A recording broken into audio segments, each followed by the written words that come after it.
We had been in Venice for 2 days now and had gotten quite adept at navigating our way around the city. And so when we had a window of a couple hours before our tour was to leave, we took advantage of it to go check one more box off my artist friend's bucket list. We got to the museum without any difficulties and saw the particular paintings and artwork that she had come to see. We decided it was time to go. We were cutting it close, but we still had plenty of time. To be on the safe side, we decided we'd hop a canal boat. We got on the next one and was steaming down the canal at great speed. Our stop was just ahead, and we could see our friends starting to load their suitcases onto the dock.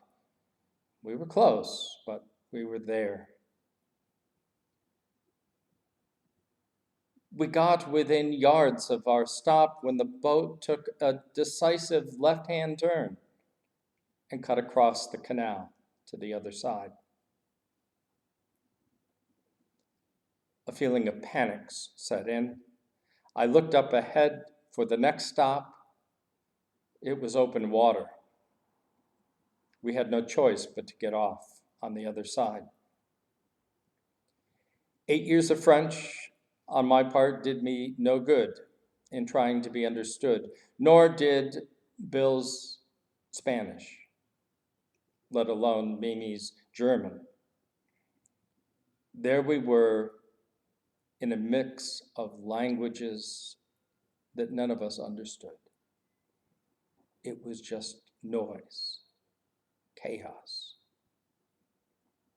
And then in the midst of that din, we heard a voice we recognized, speaking a language we knew. It was Clive, our tour director. And he too was on our side, attempting to get across, which he adeptly navigated and got us there in time.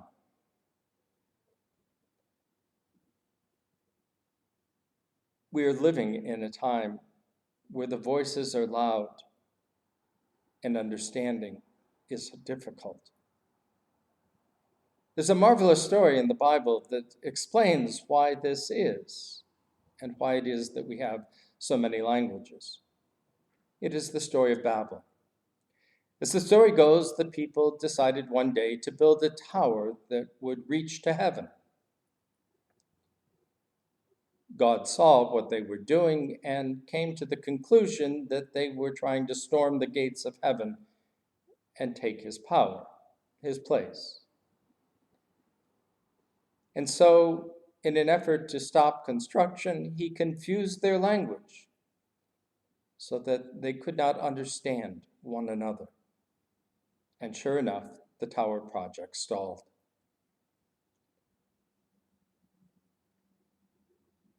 That desire to usurp God is hardwired in us.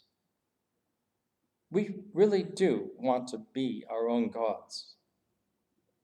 We want it our way. And that becomes particularly evident when we find ourselves in times of crisis.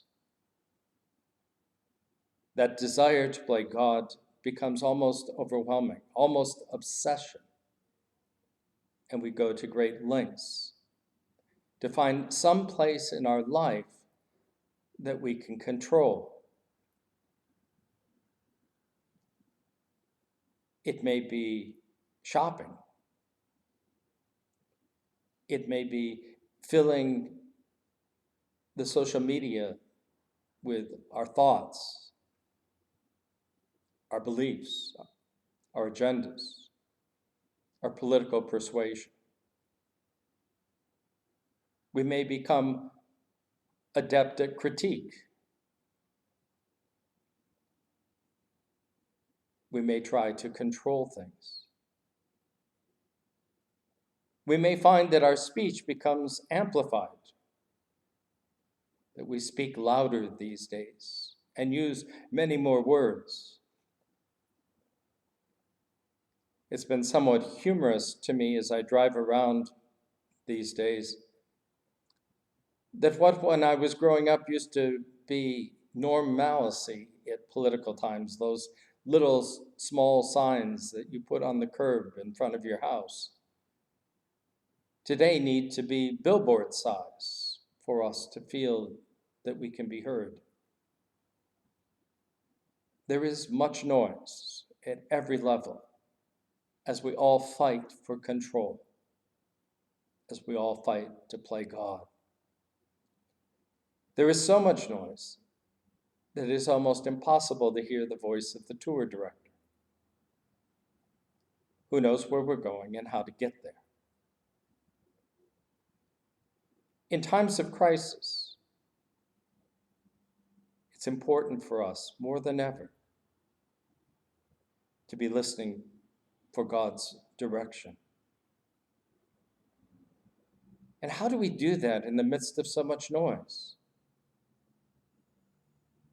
As I said last week, it's a marathon we're in these days. And so we need discipline. In fighting the temptation to dive in with both feet, I suggest we test the waters carefully and start small. Block off 5 to 10 minutes a day. Read a piece of scripture. If you use one of those devotional books, that works well. Otherwise, I suggest you start with Mark's Gospel. Read a chapter. Listen to what you hear. Listen to the words that jump out at you. You may even want to jot some of them down. Don't be concerned about what does this mean, but pay attention to what you hear. And when you finish the chapter, sit in silence with those words that you heard for a few minutes, and you will be amazed at what you hear in the midst of the earthquake, wind, and fire. That still small voice that speaks out of the crushing silence. In these days of chaos and confusion, we need to focus on the one who knows where we're going and how to get there, that we may be led safely to the other side. Open now thy gates of beauty, Zion, let me enter there, where my soul in joyful duty waits for God who answers prayer. Oh, how blessed is this place, filled with solace, light, and grace. Gracious God, I come before thee, come thou also unto me, where we find thee and adore thee, there a heaven on earth must be. To my heart, O enter thou, let it be thy temple now. Hear my praises gladly chanted, here thy seed is duly sown. Let my soul, where it is planted, bring forth precious sheaves alone, so that all I hear may be fruitful unto life in me.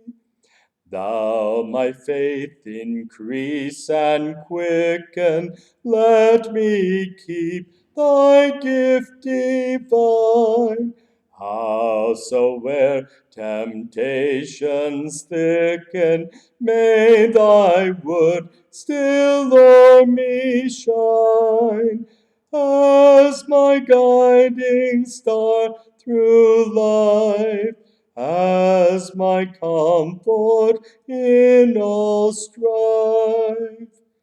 Speak, O God, and I will hear thee. Let thy will be done indeed. May I undisturbed draw near thee, while thou dost thy people feed. Here of life the fountain flows, here the balm for all our woes.